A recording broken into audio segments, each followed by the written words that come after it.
Hi, everyone. As most of you are aware, I have been grieving the loss of my best friend who passed away last month. This is my first time dealing with the passing of a loved one, and it's the worst feeling anyone can go through. There is no doubt that this sort of life changing event changes us permanently. Before this tragic event, I thought I knew what life was all about. And now, after the death of my loved one, I am confronted with a new experience that has shaken me to the core, leaving me questioning and reassessing what the meaning of life is. This event has been a serious reality check for me and has given me pause to sort through the mess of my emotions and come to terms with the new reality. There are many harsh realities and ugly truths about life that we must accept if we are to remain sane and lead happy, productive lives. During my grieving and healing process, as I grapple with the harsh reality that we will all die one day and transition to the afterlife, it has been painful to come to terms with this truth. While it's comforting to know that our deceased loved ones are always with us in spirit, it's not the same as having them alive in their physical form. So, whether I like it or not, I know that sooner or later I will need to accept this ugly truth. And this leads me to today's discussion about recognizing and accepting this reality while acknowledging it's not enough, but that's life. In these past several weeks, I've been researching, reading articles, and watching numerous videos about the afterlife. And now that my best friend is okay and doing great in heaven, I'm faced with my own emotions and healing. Where do I go from here? What is the meaning of life? I read an article that said a way to find meaning in life is to recreate yourself. Time has a way of changing us. None of us ever stay the same person. Through the years, we keep evolving, and major life changing events may significantly impact our life, causing us to grow and shift our perspectives. And what was once the familiar old version of ourselves will eventually be transformed to a new version of ourselves as we shift our perspectives and welcome a new integration with a new purpose. Let me say that again. And what was once the old familiar version of ourselves will eventually be transformed to a new version of ourselves as we shift our perspectives and welcome a new integration with a new purpose. Thus, the path to discovering our new purpose leads us in a new direction with a renewed meaning of life. I like to think of us as a ship that has been sailing along smoothly only. Oh, I'm sorry, let's say this again. I like to think of this as a ship that has been sailing along smoothly only, and then without warning, a huge storm comes along, tossing the ship tumultuously in a myriads of directions. And for a while, as the ship rides out the rough waves, it eventually subsides to calmer waters as the sun comes out again. The ship is then on a new course as it reestablishes its true north again. The ship started out charting its own familiar course, but ended up on an unfamiliar charted territory as it readjusts its position of travel. This ship example parallels to our life journey because as we age, we are constantly evolving and redefining ourselves, going through the growing pains while leaving our comfort zone. It's letting go of the previous version of ourselves and embracing a new version of ourselves as we become more enlightened, more authentic, and more loving in alignment with our true nature and ultimate purpose here on earth. And in our life journey, it's important to wake up and be cognizant of the fact that time is finite here on earth. We must strive to live each moment to the fullest by intentionally choosing to love ourselves and others who have walked beside us, because none of us know when our time is up. I came across a beautiful, elegant, well-written article online that I would love to share with you from www.goldenproverbs.com.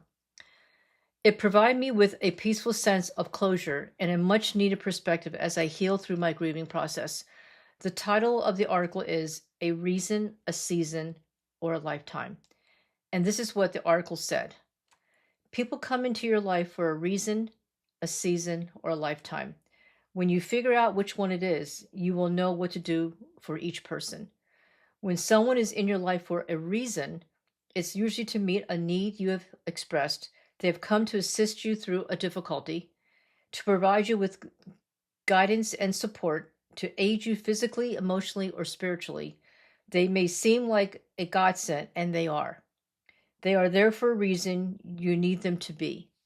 Then, without any wrongdoing on your part or at an inconvenient time, this person will say or do something to bring the relationship to an end.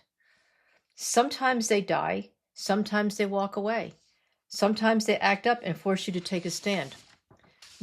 What we must realize is that our need has been met, our desire fulfilled, the work is done. The prayer you sent up has been answered, and now it's time to move on. Some people come into your life for a season because your turn has come, or because your turn has come to share, grow, or learn. They bring you an experience of peace or make you laugh. They may teach you something you have never done. They usually give you an unbelievable amount of joy. Believe it, it is real, but only for a season.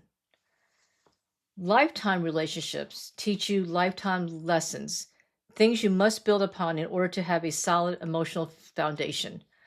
Your job is to accept the lesson, love the person, and put what you've learned to use in all other relationships and areas of your life. It is said that love is blind, but friendship is clairvoyant. And the author is unknown, quote unquote. Okay, so now I know most of us has heard of this proverb, a reason, a season, or a lifetime, right? People come into your life for a reason, a season, or a lifetime.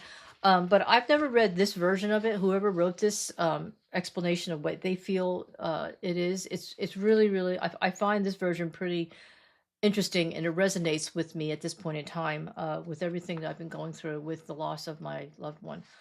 And so it does offer me a lot of perspective, and it did help clarify a lot of things that were not clear in my mind as I've been healing and grieving.